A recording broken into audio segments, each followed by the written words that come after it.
سبحانك لا علم لنا إلا ما علمتنا إنك أنت العليم الحكيم. أستغفر الله ربي من كل ذنب وأتوب إليه.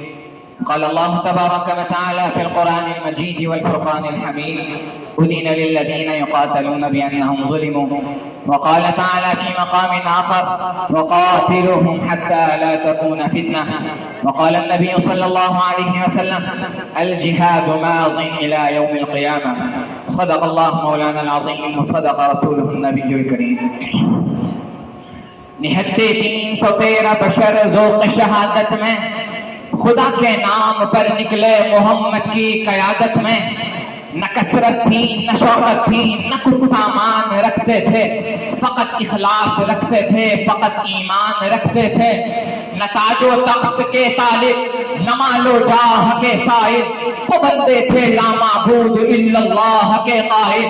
بروز بدر جب تعداد بھی سامان بھی کم تھا، مگر ہم نے یہ دیکھا کہ لشکر اسلام بے غم تھا.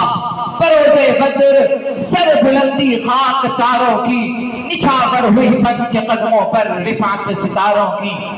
گرامی قدر، مکے میں مسلمانوں کو 13 سال کیسے کیسے مظالم کا نشانہ بنایا گیا، کیسے ستایا گیا، کیسے رلایا گیا، لیکن مسلمانوں نے اس ظلم کے بدلے میں کوئی جوابی کارروائی نہیں کی، کوئی حملہ نہیں، کوئی اقدام نہیں، کوئی ہاتھ اٹھایا نہیں. کیوں ہاتھ نہیں اٹھایا؟ اس لیے کہ اللہ کی طرف سے ہاتھ اٹھانے کی اجازت نہیں ملی تھی. اللہ کا حکم تھا معاف کرو، درگزر کرو. قرآن اللہ کے اس حکم کی عکاسی کرتا ہے. قرآن کہتا ہے مار کھاتے رہو، ظلم سہتے رہو، ان کا جور و جفا بھی برداشت کرتے رہو، لیکن جواباً کوئی حملہ اس وقت تک نہیں جب تک اللہ کا حکم نہ آ جائے. صحابہ تو پھر صحابہ تھے، صحابہ تو حکم کے بندے تھے، صحابہ تو اللہ کے حکم کے بنا سرحدوں بھی تجاوز نہیں کرتے تھے.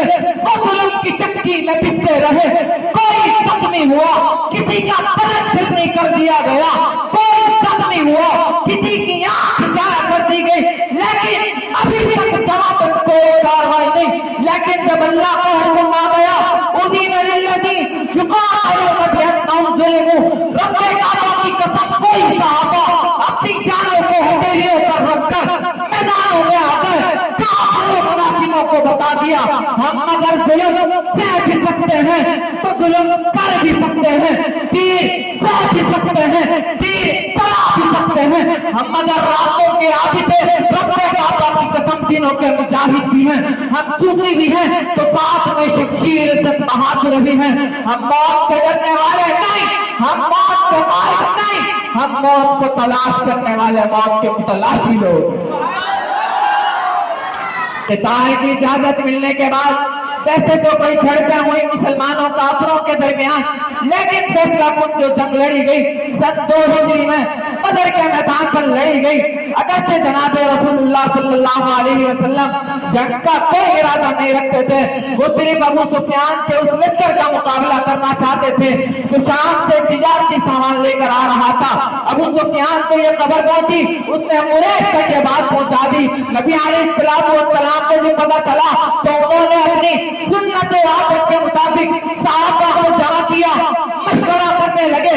صحابہ نے جب دیکھا نبی اللہ ہماری جانب بڑی حمایت سے، بڑی توجہ سے متوجہ ہیں، ہماری رائے معلوم کرنا چاہتے ہیں، انصار کے سردار حضرت سعد بن معاذ کھڑے ہو گئے، کہنے لگے یا رسول اللہ رب کعبہ کی قسم ہر حال میں آپ کے ساتھ ہیں، جہاں چاہیں روانہ ہو، تب ساتھ جس سے چاہے تعلق قائم فرمائے، تب ساتھ جس سے چاہے تعلق ختم فرمائے، تب ساتھ رب کعبہ کی قسم چلتے چلتے رات پڑھتے سمندر تک پہنچ جائیں، تب ساتھ سمندر تک پہنچ جائیں، تب ساتھ حضرت سعد بیٹھے ہی تھے، مقداد کھڑے ہو گئے، کہنے لگے یا رسول اللہ ہم موسیٰ کی قوم کی طرح آپ کو یہ نہیں کہنے والے جس طرح موسیٰ کی قوم نے موسیٰ علیہ السلام کو کہا تھا فَدْعُ أَنْتَ وَرَبُّكَ فَقَاتِلَا إِنَّا هَاهُنَا قَاعِدُونَ. رب کعبہ کی قسم آپ کے آگے چلے گے، آپ کے پاس سے لڑ کر کافروں منافقوں کا مقابلہ کریں گے۔ گرامی قدر، عجیب اتفاق دیکھیے، آج بھی مسلمانوں کی تعداد 313 اور وہ لشکر جو حضرت طالوت نے جالوت کے مقابلے کے لیے نکالا تھا، روایات میں آتا ہے ان کی تعداد بھی تقریباً اتنی ہی تھی۔ طالوت کے مخلص ساتھیوں نے پورے ایمان و یقین کے ساتھ یہ بات کہی، کم من فئۃ قلیلہ غلبت فئۃ کثیرہ باذن اللہ واللہ مع الصابرین۔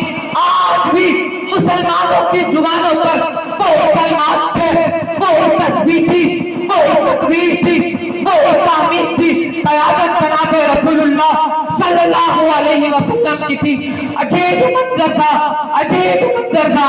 نبی علیہ السلام نے اپنا سارا سرمایہ، ساری جدوجہد بدر کے میدان میں جھونک کر، بدر کے میدان میں لگا کر خود دعاؤں میں مشغول ہو گئے، کہنے لگے یا حی یا قیوم، یا حی یا قیوم برحمتک نستغیث۔